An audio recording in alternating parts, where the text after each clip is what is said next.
started driving them on dirt tracks down in Texas. And after a while, I worked my way up to sport car driving. That was it for me. The sport car circuits with their constantly changing conditions offered the challenge, the kicks I was after.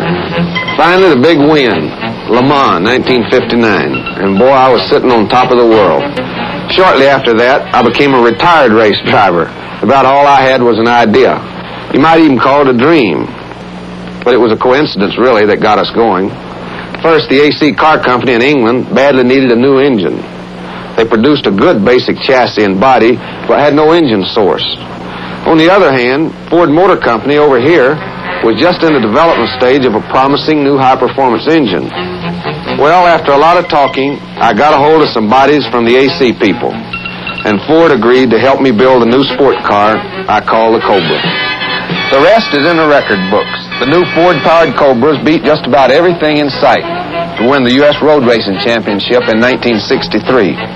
In 1964, we took our first crack at the World Road Racing Championship with a new coupe body of our own design and a race-proved Ford engine.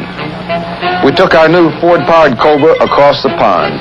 And for the first time in a long time, Europe saw American race cars winning. A lot of designing, testing, and trial runs behind every new innovation or new performance record. How do I know? My name's Carroll Shelby, and performance is my business.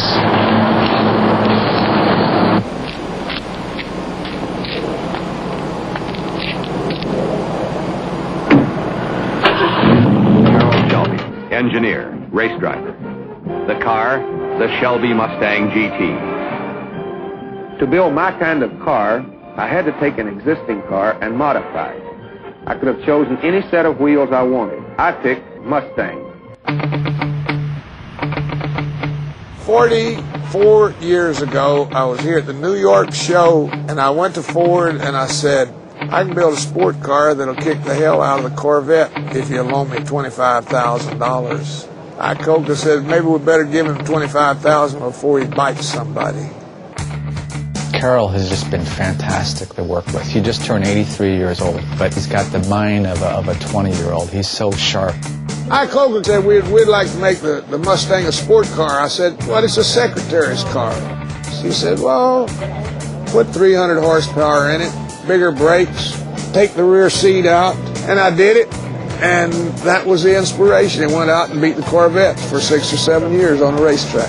In the 60s, really the heyday of performance, we created the Mustang, the muscle cars, the Ford GT, and then in the 70s, really this is where we saw this trough, if you will, in terms of performance. And really the driver for that was the fuel crisis.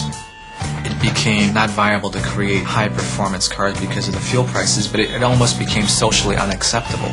And then we went into the 80s and we were stuck with incredibly boring cars. They just weren't interesting styling-wise. We did fall down in this country for a time and let the financial people tell you what you ought to build, and that was a terrible, terrible time for the automobile industry. So I called Carroll Shelby and I said to him about 6 years ago, you've got to come back. It's time. Ladies and gentlemen, Carroll Shelby. With a line of people waiting for his autograph, you would have thought he was a rock star.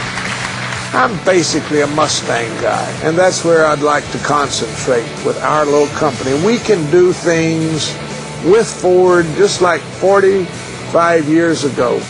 I think his greatest contributions have been conveying to us what it really means to deliver a high-performance car and what the Shelby brand stands for. It stands for freedom, it stands for power, it stands for inclusiveness, just the joy of living. Carroll Shelby got a lot of credit that a lot of people from Ford helped make happen. I feel that it's a family, and this is where I should be, and this is where I want to go horizontal from.